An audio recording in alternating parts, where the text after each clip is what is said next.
Hey, it's Jason here, and I wanted to quickly talk in this video about asset deals versus stock deals. What are the big differences between the two? Why does it matter for you as the buyer? I'm speaking to you as if you're the buyer of a business,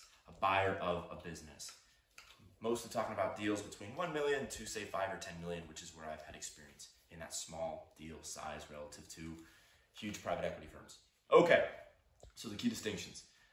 Asset-based deals are literally you just buying the assets of the business and then placing them into a new entity, a new corporation, S or C Corp, or a new LLC. A stock deal is you buying the shares of the existing legal entity that the seller has been operating his or her business through in years prior to you coming along and buying out the business or buying the majority of the shares of the business.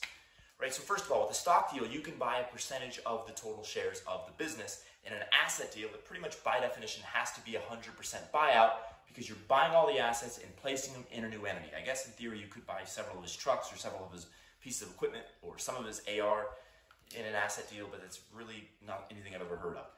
Generally speaking, in an asset deal, you're buying 100% of the business and you're placing all of the assets of the business into a new legal entity that you form. The employees ostensibly will be coming along for the ride. There you go, Myra. The employees will be coming along for the ride. Come here, sweetheart. There you go. Chew your bone. Versus a stock deal, which could be 100% of the shares and could have all the things I just described take place. You take all the equipment, you take all the machinery, you take all the vehicles, you take all the employees, you take all the contracts, you take everything associated with the business outright and acquire 100% of the shares, or you could take control of all those aforementioned things, but only say acquire 70% of the 70% of the total shares or 80% of the total shares or what have you. Okay, so those are just operational differences or potential operational differences, how it all works. But what I wanted to talk a little bit more about in this video are the real ramifications for you as the buyer. Like what could really impact you one way or another based on an asset deal versus a stock deal? Okay, so for the first thing on an asset deal is you are going to get tax breaks as a buyer. You're going to get tax breaks as a buyer.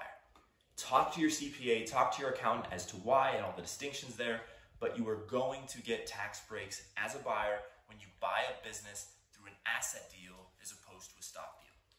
Okay, so the buyer wins on the tax side. In an asset deal, the seller happens to get the shorter end of the stick on an asset deal.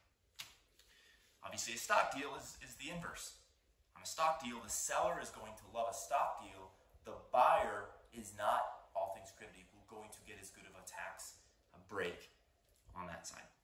Now, there are things your accounting firm, especially if you're working with a sophisticated accounting firm, there are things your accounting firm can do to mitigate the impacts of one way or the other.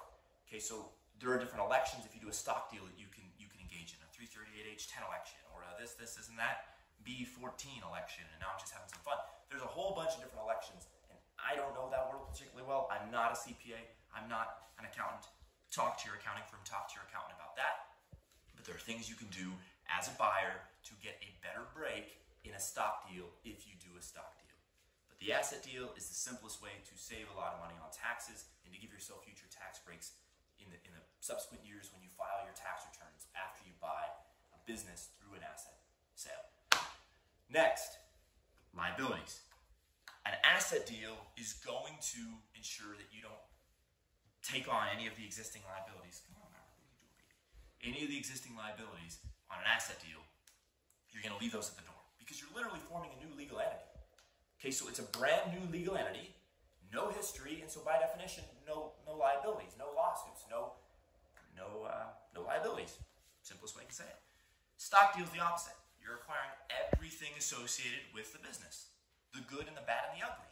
On this side, we're talking about liabilities. There's the chance that you're acquiring something ugly in that legal entity. Maybe that legal entity signed a contract where during the execution of that contract, the existing company that you're buying did something wrong. Maybe it was an EPA violation, an environmental violation. Maybe it was a mistreatment of an employee that they had on their payroll 10 years ago. Maybe they cut some corners on a contract and voided a warranty, or what have you. Every business has their different potential liabilities that can take place. But when you do a stock deal, you have a greater chance for those liabilities to come and bite you in the behind because they could be there. And this is why you have to do a lot of legal due diligence on a stock deal. You really need to get your law firm or your lawyer involved and help you scan the past, audit the past, and do your best to ensure that there's no liabilities that you're acquiring when you do the deal. Now, on the other side, you're also acquiring the financial, most of the financial contracts, the operational contracts, the credit history. You're acquiring the existing legal, financial, and operational track record that this business has in a stock deal, whereas in an asset deal, you're starting brand new. You're a brand new entity. And so it's a double-edged sword. Sure, there's tax breaks to be had with the asset deal. There's no liabilities you're acquiring in an asset deal. But in an asset deal, when you go look for a line of credit, when you go look for working capital loans or expansion capital loans or any of these types of financial instruments, any lender is going to run the credit history on the entity and say, you're brand new. We have nothing to give credit towards relating to this entity because it's brand new. You just formed this entity, the time of filming this video, say in February 1st of 2022, it's a brand new legal entity. There's nothing there. Whereas in a stock deal, if you're acquiring a successful business with a long-standing track record of operational and financial success, then you may be acquiring 10, 15, 20, 30 years of bank statements and credit history and vendor relationships, all of which in theory could be really advantageous for you as the buyer. You may be acquiring a wonderful financial reputation, a reputation with vendors where you already have existing vendor credit lines opened up, banking credit lines opened up, all of this history that you can leverage, if you will, as the new owner of the business. So that's the big benefit of a stock deal relative to an asset deal. The other big benefit of a stock deal is all of the EIN number is already submitted to the 32 vendors that you're going to continue to do business with. The utilities account for the property you're renting, it's already hooked into the system in theory and you won't have to touch it. When you take over a business in a stock deal, you don't have to throw as many switches and fill out all these applications and all this paperwork and all of these bureaucratic steps that you do have to take in an asset deal because you're literally signing up a brand new legal entity to engage with all your vendors, with all the utilities companies you may be doing business with any and all groups, businesses, or entities that you had an existing relationship with officially, the prior entity did, the seller did. You have to reestablish all those lines, all those accounts, all that history in a new entity, and oftentimes the vendors are going to say, hey, this is a brand new entity. Why should I continue to trust you? I want your personal guarantee. I'm going to lower your credit lines. I'm going to do this, that, or the other. So there are operational and credit and financial related challenges as well as integration challenges post-close associated with an asset deal. Those are the key distinctions. Look, if you're dealing with a business that doesn't need a lot of line of credit, that doesn't need all these vendor relationships to really be matured, if it's like a real estate deal, for example, I mean, preferably all things created equal, and I'm not a real estate guy, but I would do an asset deal all day long. You're just buying the asset themselves, buy the real estate, put it in an LLC. Real estate investors do that all the time.